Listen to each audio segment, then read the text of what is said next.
Welcome to mister Bollywood. तो दोस्तों, इस वीडियो में हम लोग बात करने वाले हैं सन 1980 में रिलीज हुई फिल्म कर्ज से जुड़े बहुत सारे अननोन फैक्ट्स के बारे में,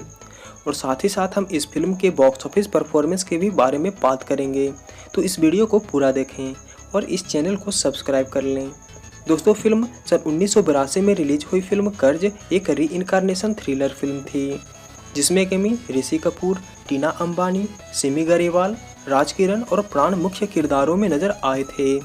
और इस फिल्म को सुभाष घई ने डायरेक्ट किया था, और इस फिल्म के प्रोड्यूसर थे अख्तार फारूकी और जगजीत खुराना। साथ ही साथ इस फिल्म की स्टोरी को लिखा था डॉक्टर राही मासूम ने, और इस फिल्म के स्क्रीन प्ले और डायलॉग्स को सचिन भौमिक और रेजा ने लिखे थे। इस फिल्म में सारे गानों को कंपोज किया था लक्ष्मीकांत और प्यारे लाल की जोड़ी ने, और इस फिल्म के सारे गानों के लिरिक्स को लिखा था आनंद बख्शी ने। साथ ही साथ इस फिल्म में कुल 7 गाने रखे गए थे, जो कि थे ओम शांति ओम, पैसा ये पैसा,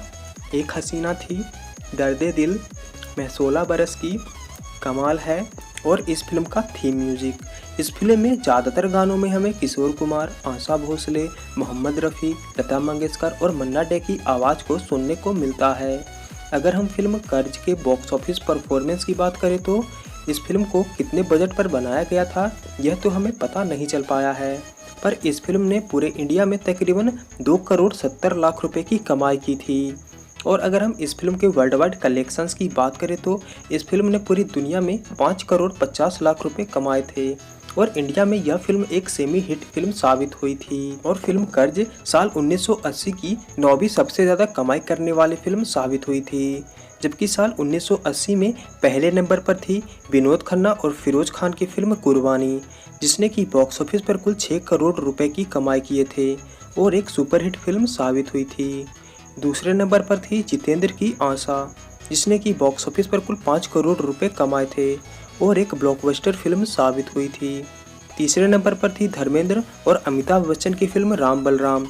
जिसने की बॉक्स ऑफिस पर 4 करोड़ और 75 लाख रुपए कमाए थे और एक सेमी हिट फिल्म साबित हुई थी। चौथे नंबर पर थी शत्रुघ्न सिन्हा और अमिताभ बच्चन की फिल्म दोस्ताना, जिसने की बॉक्स ऑफिस पर 4 करोड़ 50 लाख रुपए कमाए थे और एक सुपरहिट फिल्म साबित हुई थी।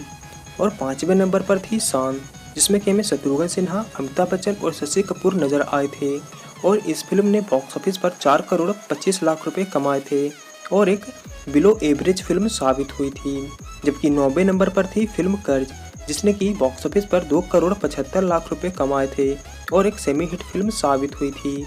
अगर हम फिल्म कर्ज के मिले अवार्ड्स की बात करें तो इसे 1981 के फिल्मफेयर अवार्ड्स में लक्ष्मीकांत प्यारेलाल के लिए बेस्ट म्यूजिक डायरेक्टर का अवार्ड दिया गया था। हालांकि इस फिल्म के लिए सिमी गरेवाल, मोहम्मद रफ़ी, किशोर कुमार और आनंद बख्शी को भी नॉमिनेट किया गया था, लेकिन इन सभी को अवार्ड्स नहीं मिल पाए थे।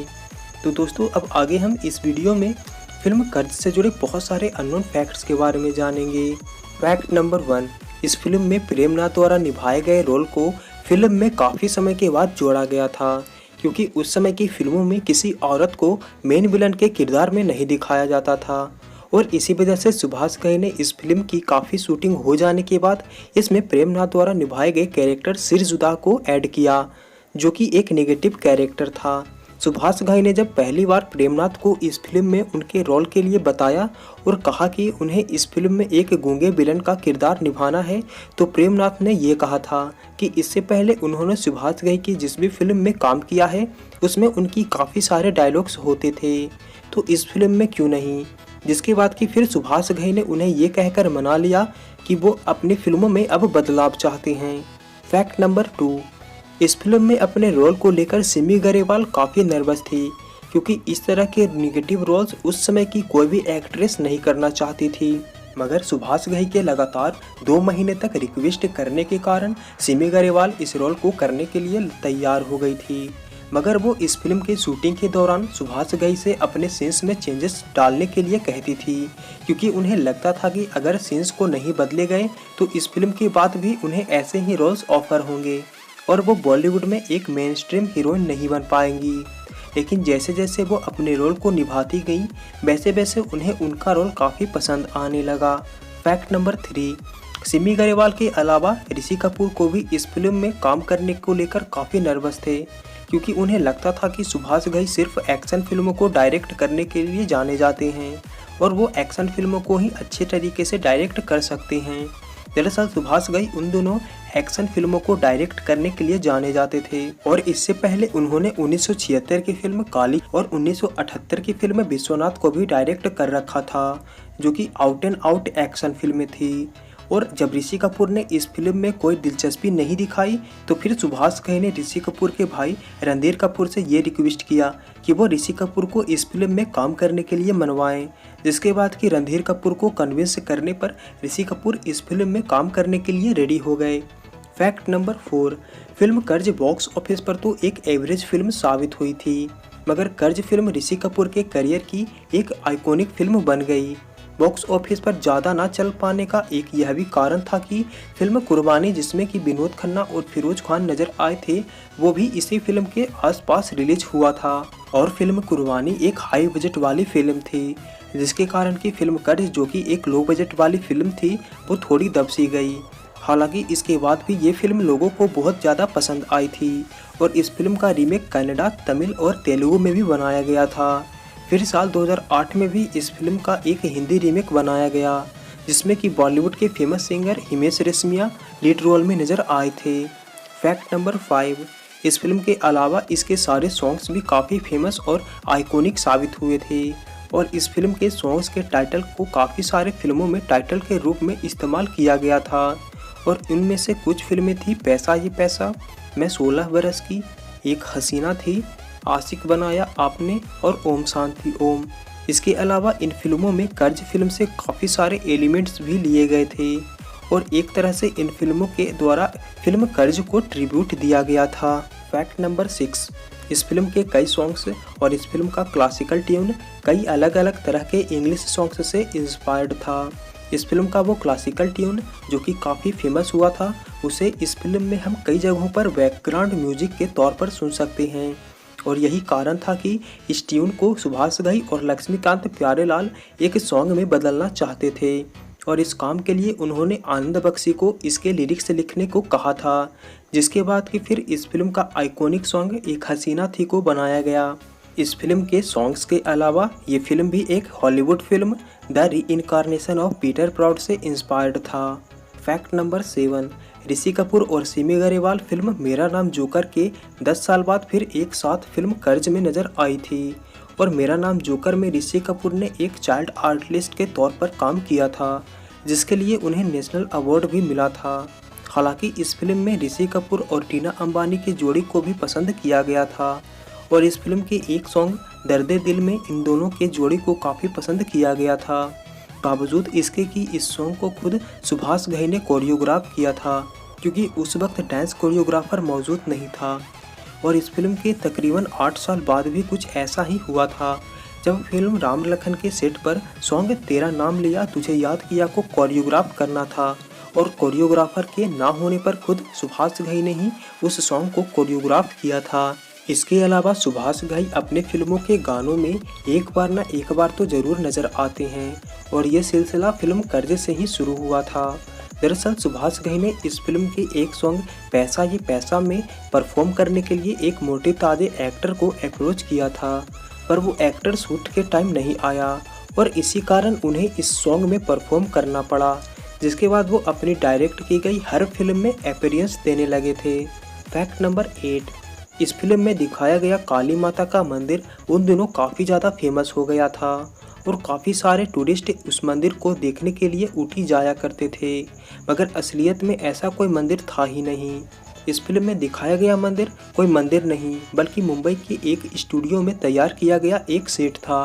फैक्ट नंबर 9, शत्रुघ्न सिन्हा की फिल्म कालीचरण और विश्वनाथ की सफलता के बाद सभी ये बातें करने लगे थे कि सुभाष घई शत्रुघ्न सिन्हा के अलावा फिल्में नहीं बना सकते, मगर उन दिनों शत्रुघ्न सिन्हा के पास पहले से ही काफ़ी सारे फिल्में थी और इसी वजह से इस फिल्म में शत्रुघ्न सिन्हा काम नहीं कर पाए थे, जिसके बाद कि सुभाष घई ने ऋषि कपूर को इस फिल्म के लिए कंसिडर किया था। फैक्ट नंबर 10, इस फिल्म के मेकिंग के दौरान सुभाष घई से उनके पहचान के काफ़ी सारे लोगों ने ये कहा था कि इस फिल्म का स्टार कास्ट उतना मजबूत नहीं है, क्योंकि इस फिल्म में सिर्फ एक ही स्टार है और वो है ऋषि कपूर। उस समय टीना अंबानी की फिल्म देश परदेश रिलीज नहीं हुई थी और सिमी गरेवाल भी एक कॉमर्शियल एक्ट्रेस नहीं थी। इन सभी के अलावा राज किरण ने भी इस फिल्म में एक अहम भूमिका निभाया था, मगर वो भी उस वक्त कोई स्टार नहीं थे। उस समय बॉक्स ऑफिस पर ज़्यादातर वही फिल्में चलती थी जिसमें कि या तो अमिताभ बच्चन हो या तो वो फिल्म मल्टी स्टारर हो। फैक्ट नंबर 11, बॉलीवुड के लोकप्रिय एक्टर प्राण के बेटे सुनील श्रीकांत बॉलीवुड में अपना डेब्यू एक एक्टर के तौर पर करना चाहते थे और उन्होंने साल 1979 में एक बहुत बड़े स्टार कास्ट के साथ अपनी पहली फिल्म करिश्मा को बनाना भी शुरू कर दिया था, जिसमें कि शशि कपूर, अमिताभ बच्चन, प्रवीण बाबी और डैनी डोंगजोंपा नजर आने वाले थे। मगर ये फिल्म भी हॉलीवुड की film the reincarnation of Peter Proud's से इंस्पायर्ड थी, जिससे कि फिल्म कर्ज भी इंस्पायर्ड थी। जब प्राण के बेटे सुनील श्रीकांत को ये पता चला कि सुभाष घई भी वही फिल्म बना रहे हैं तो उन्होंने अपनी फिल्म को 3 महीने तक शूट करने के बाद भी छोड़ दिया। सुनील श्रीकांत द्वारा बनाई जा रही फिल्म में शशि कपूर पहले जन्म वाला किरदार और अमिताभ बच्चन दूसरे जन्म वाला किरदार निभाने वाले थे। फैक्ट नंबर 12, उस समय ये भी कहा जाता था कि ऋषि कपूर और टीना अंबानी दोनों रिलेशनशिप में थे और फिर फिल्म हरजाई के मेकिंग के दौरान टीना अंबानी रणधीर कपूर के साथ भी रिलेशनशिप में थी और ऐसा करके टीना अंबानी दोनों भाइयों के साथ खेल रही थी। मगर जब ये बात ऋषि कपूर और रणधीर कपूर को पता चला तो उन दोनों ने ही टीना अंबानी से दूरी बना ली और इस पर संजय दत्त ने ये बयान दिया था कि इस सारी कहानी में टीना अंबानी की गलती नहीं है बल्कि रणधीर कपूर और ऋषि कपूर की गलती है। इसके अलावा टीना अंबानी और सुभाष घई की अफेयर की भी खबर आई थी और जब इन दोनों की एक डांस करते फोटो को मैगजीन्स में छापा गया तो इस खबर ने हवा पकड़ ली। कहा जाता था कि टीना अंबानी सुभाष घई की अगली फिल्म विधाता में काम मिलने के चक्कर में ऐसा कर रही हैं, पर टीना अंबानी ने इन सारी बातों को झूठा बताया था। फैक्ट नंबर 13, वैसे तो ऋषि कपूर के इस आइकॉनिक मूवी को अडेप्ट करके कई सारे फिल्मों को बनाया गया है, मगर 2007 में फराह खान द्वारा डायरेक्ट मूवी ओम शांति ओम, जिसमें कि शाहरुख खान, दीपिका पादुकोण और अर्जुन रामपाल नजर आए थे, बॉक्स ऑफिस पर सबसे ज़्यादा सक्सेसफुल साबित हुई थी और इस फिल्म में 1980 की फिल्म कर्ज से काफ़ी सारे एलिमेंट्स लिए गए थे जो कि इस फिल्म में भी काफ़ी अच्छी तरीके से दिखाए गए थे और यही कारण था कि यह फिल्म बॉक्स ऑफिस पर एक ब्लॉकबस्टर फिल्म साबित हुई थी। तो दोस्तों, हमारा आज का यह वीडियो यहीं तक खत्म होता है। अगर जो यह वीडियो आपको अच्छा लगा हो तो इस वीडियो को लाइक ज़रूर करें और इस चैनल को सब्सक्राइब कर लें और कमेंट सेक्शन में यह ज़रूर बताएं कि ऋषि कपूर की फिल्म कर्ज आपको कैसी लगी थी और साथ ही साथ यह भी कमेंट करके ज़रूर बताइएगा कि आगे आपको किस फिल्म के फैक्ट्स के बारे में जानना है।